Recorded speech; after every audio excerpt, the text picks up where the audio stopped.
सात परियां और मूर्ख शेख चिल्ली। शेख चिल्ली बहुत ही गरीब परिवार से था। वह पढ़ाई लिखाई में श्री बहुत कमजोर था। अगर वो किसी चीज में माहिर था तो वो था दिन भर बस खेल कूद करना। अपना सारा समय वह मोहल्ले के लड़कों के साथ कंचे खेलने में बिता देता था। इसी तरह उसका पूरा बचपन बीत गया। धीरे धीरे वह बड़ा होता चला गया, लेकिन उसकी आदतें नहीं बदली। शेख चिल्ली की इस आदत से उसकी माँ बहुत परेशान थी।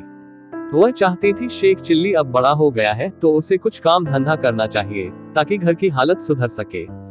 एक दिन उसने शेख चिल्ली को बुलाया और खूब डांट लगाते हुए कहा, कब तक तू दिन भर ऐसे ही मोहल्ले के आवारा लड़कों के साथ कंचे खेलेगा?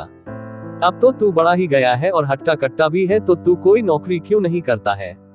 कब तक ऐसे घर बैठे बैठे मुफ्त की रोटियां खाएगा? नी की बात सुनकर शेख चिल्ली ने कुछ भी नहीं कहा।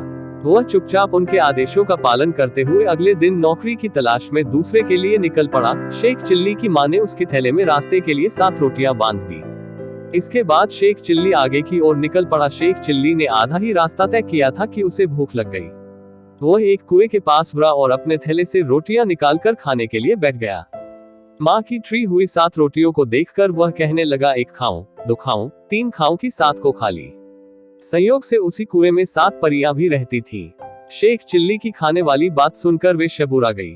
उन्हें लगा कि वह उन परियों को खाने की बात कर रहा है। डर के मारे के 7 परियों कुएं से बाहर आए और शेख चिल्ली से विनती करने लगी कि वह उन्हें न खाए। परियों ने शेख चिल्ली से कहा, हमें मत खाओ, हम तुम्हें एक जादुई घड़ा देंगे।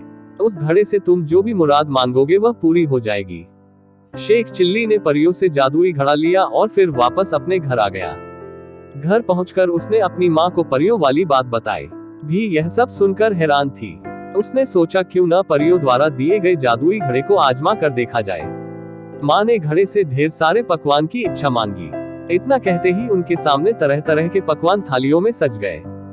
दोनों से उस रात भरपेट खाना खाया। इसके बाद शेख चिल्ली की माँ ने उस जादुई घड़े से ढेर सारा धन मांगा और दोनों अमीर हो पाए। यह सब देखकर शेख चिल्ली की माँ बहुत खुश थी, लेकिन उसके मन में डर था कि गांव वाले उसके मूर्ख बेटे से उनके अमीर होने का राज न उगलवा ला। तभी शेख चिल्ली की माँ को एक तरकीब सूझी। वह बाजार गई और ढेर सारे बताशी खरीद लाई।